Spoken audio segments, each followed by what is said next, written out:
आप देख रहे हैं दैनिक न्यूज बिहार और मैं मुन्ना गौड़। अभी मैं पश्चिमी चंपारण के रामनगर विधानसभा क्षेत्र के अंबेडकर चौराहे पर मैं खड़ा हूं। आपको बता दूं कि इन दिनों बिहार विधानसभा का चुनाव, जो कि दूसरे चरण का चुनाव है, अपने अंतिम चरण पे चल रहा है। जैसे कि आपको बता दें कि 11 नवंबर को चुनाव होने वाला है।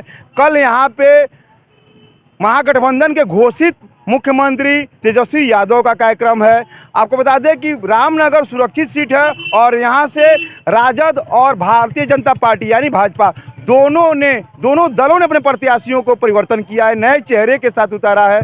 आपको बता दो कि हमारे साथ जाने माने राजनीतिक विशेषज्ञ हैं और पश्चिमी चंपारण नहीं पूरे बिहार में एक पकड़ रखते हैं जैसे जातीय राजनीतिक समीकरणों पर। करण कुमार गौड़, हम उनसे बात करके जानने चाहेंगे कि रामनगर का गणित क्या कर रहा है इस समय, कौन सा दल इस समय बढ़त में है, जनता क्या कर रही है, यहाँ के युवा क्या कर रहे हैं, यहाँ की महिला मतदाता क्या कर रहे हैं। करण कुमार गौड़ जी, जो कि राजनीतिक विशेषज्ञ हैं, रखते हैं। आपको दैनिक न्यूज बिहार में स्वागत है।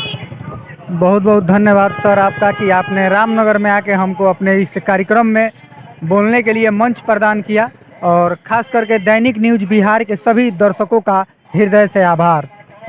पश्चिमी चंपारण और रामनगर ही नहीं, आपको पूरे बिहार, यूँ कहे पूरे बिहार जानता है। कम उम्र में जिस तरह से आपने पत्रकारिता के क्षेत्र में एक नया पहचान बनाया और एक नया आयाम दिया इस तरह के चैनलों को जो कि YouTube पर प्रसारित होते हैं, इसके लिए मैं आपको अपने दिल से और अपने चैनल तरफ से फिर पुनः धन्यवाद देना चाहता हूं। रामनगर में अभी मैं मौजूद हूं और यहां विधानसभा चुनाव का अब यूं कहें उल्टी गिनती शुरू हो चुका है, क्योंकि आज 3 तारीख है और 4 तारीख है और 11 तारीख को यहां मतदान होने वाला है। क्या फैक्टर रहेंगे इस बार रामनगर विधानसभा, जो कि सुरक्षित है, और यहाँ से भारतीय जनता पार्टी ने भी अपना चेहरा नया दिया है नंदकिशोर राम को, और राष्ट्रीय जनता दल महागठबंधन ने भी नए चेहरे के साथ, जो कि सुबोध कुमार पासवान है, तो और क्या नई कोई ऐसी कोई दल आ रही है, इसके बारे में कुछ बताइए। देखिए, अभी आपने जो प्रत्याशियों का नाम बताया है, महागठबंधन ने भी अपना प्रत्याशी जो है कि नया दिया हुआ है, यहाँ पे जो है नया फेस दिया है, और जो एनडीए है यहाँ से जो बीजेपी प्रत्याशी हैं वो भी नए ही हैं। तो कुल मिलाकर देखा जाए तो जो दोनों बिहार में मुख्य दल हैं, इन्होंने अपना प्रत्याशी यहाँ से बदला हुआ है ताकि मतदाताओं को लुभाया जा सके। एक तो बात ये हुआ, और आप एक और सवाल किए थे कि क्या कोई तीसरा दल, तो हाँ, जनसुराज भी यहाँ अपना प्रत्याशी उतारे हुआ है, और आपको हम बता दें कि उस प्रत्याशी का नाम पप्पू रंजन है, जो कि यहीं रामनगर के ही रहने वाले हैं। तो सर, आप जो पूरे बिहार में, मैं रोकना चाहता हूं, पूरे बिहार में इस समय यूँ कहा जाए कि 3 दलों का लड़ाई है, राजग है और महागठबंधन, और जनसुराज एक अपना जगह बना रहा है। आपने वो बात बोला, रामनगर जो कि एक स्थानीय अगर मुद्दा है यहाँ कोई प्रत्याशी के लेकर, तो इसमें कुछ आप बताएं कि यहाँ पर क्या स्थानीय लेकर भी कुछ मुद्दे हैं। देखिए, रामनगर में स्थानीय मुद्दों की बात की जाए तो यहाँ सबसे बड़ी जो यहाँ समस्या है रामनगर, ये यहाँ स्वास्थ्य की समस्या है सर। यहाँ जो हॉस्पिटल है, अभी आप जहाँ आप हमसे वार्तालाप कर रहे हैं, जस्ट बगल में 10 कदम पीछे यहाँ हॉस्पिटल है सर। यहाँ हमारे महिलाओं के चिकित्सा के व्यवस्था के लिए महिला चिकित्सक यानी कि लेडी डॉक्टर की व्यवस्था यहाँ नहीं है।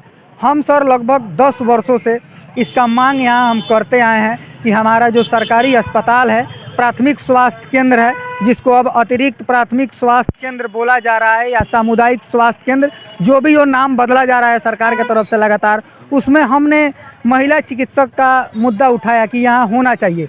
क्योंकि सर, जब भी यहाँ कुछ महिलाओं को समस्या होता है, खास करके प्रसव पीड़ा, तो लोग सरकारी अस्पताल तक पहुँचते हैं। 20 साल से, मैं यहीं रोकूंगा आपको, 20 साल से भारतीय जनता पार्टी, और बता दूं कि बिहार सरकार में यहाँ से मंत्री थे चंद्रमोहन राय, यहाँ से स्वास्थ्य मंत्री थे, और उसके बाद भी अगर यहाँ से 3 बार विधायिका रहती हैं और राज्य में मुख्यमंत्री एनडीए का रहता है और यहाँ विकास नहीं होता, तो कहीं ना कहीं ये पिछड़ेपन, ये राजनीतिक एक सोच है। देखिए, जो आपने ये बातें कही है कि इस क्षेत्र को उपेक्षित रखा गया है, आपने जो नाम भी गिनवाया है कि भागीरथी देवी जी इतना दिनों रहीं, और जो स्वास्थ्य मंत्री चंद्रमोहन राय जी जो थे इतने दिनों तक रहे और यहाँ कुछ नहीं हो पाया, तो इसके पीछे मुन्ना जी, हम कहीं ना कहीं समझते हैं कि पार्टी आधारित राजनीति है और एक पार्टी को आंख बंद करके हमेशा से यहाँ विजयी बना देना, उनको जिता देना ही यहाँ विकास में बाधक हुआ है। पश्चिमी चंपारण जिले में अगर बात किया जाए तो सबसे पहले बस स्टैंड को लेकर है। सरकारें 20 साल से है, तमाम तरह की विकास की बातें करती है, तमाम तरह के विकास की योजनाओं को धरातल पर उतारने का प्रयास करती है। अगर एक तरह से देखा जाए पश्चिमी चंपारण जिले में बगहा हो, रामनगर, नरकटियागंज, अगर बेतिया को छोड़ दिया जाए तो कई अनुमंडल स्तर पे बस स्टैंड नहीं है। सर, सबसे बड़ी बात है कि बस स्टैंड और उसी के साथ स्थानीय बाज़ार भी चाहिए हम लोगों को, चाहे वो सब्जी मंडी हो, मछली मंडी हो, उसको भी एक स्थानांतरित किया जाए। अभी आप देख पा रहे होंगे, चाहे रामनगर हो, बगहा हो, नरकटियागंज हो या बेतिया हो, वहाँ फुटपाथ पर ही गरीब अपना जो है जीवन यापन करते हैं। उन्हें सुव्यवस्थित एक जगह नहीं प्रदान की जाती है जिससे कि वे भी अपना एक प्रतिष्ठा के साथ अपना जो व्यवसाय है आगे बढ़ाएं, अपना जीविकोपार्जन के लिए वो एक अच्छा दुकान, आप बाहर में देखते होंगे एक मॉल बनाया जाता है जिसमें गरीबों को। बिहार सरकार की अगर देखा जाए, जैसे कि छोटे छोटे जो फुटपाथ पर दुकानदारी करते हैं उनको ध्यान में नहीं, बिल्कुल नहीं है। इनको तो हमेशा सर उजाड़ दिया जाता है, नगर प्रशासन के द्वारा भी और जिला प्रशासन। बिल्कुल, जब भी ऊपर से आदेश आता है तो सबसे पहले अगर कहीं बुलडोजर चलता है तो इन गरीबों के दुकानों पर ही। मैं बगहा में भी देखता हूं तो बार बार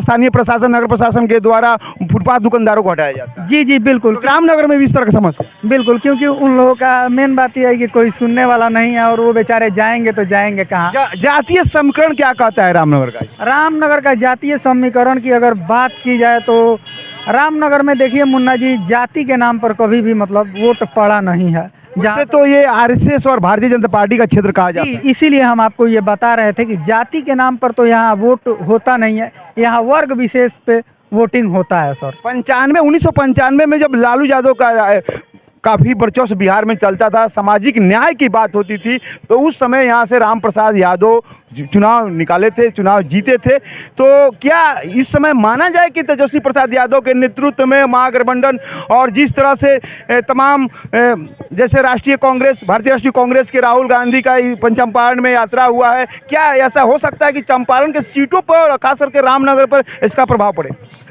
देखिए, जहाँ तक प्रभाव पड़ने की बात आप कह रहे हैं तो कहीं ना कहीं एंटी इनकम्बेंसी का माहौल जो है वो भी इस पर ज़बरदस्त इम्पैक्ट डाल रहा है कि माहौल बदल रहा है। और आप अभी रामनगर के बाज़ार में भी आपने रिपोर्टिंग किया, लोगों का आपने फीडबैक देखा, काफ़ी सारे संख्या में लोग इस समय बदलाव की ओर अग्रसर हैं। तो कहीं ना कहीं देखिए, स्थानीय तौर पर रामनगर को एक लोकल कैंडिडेट न देने के वजह से भी पार्टी को इस बार क्षति होने जा रही है।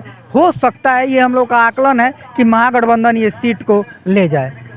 तो ये थे करण कुमार गौड़ जिनसे मैंने बात किया। आपको बता दें कि करण कुमार गौड़ कर दिए अपने सहयोगी बादल कुमार के साथ, मुन्ना गौड़, बगहा।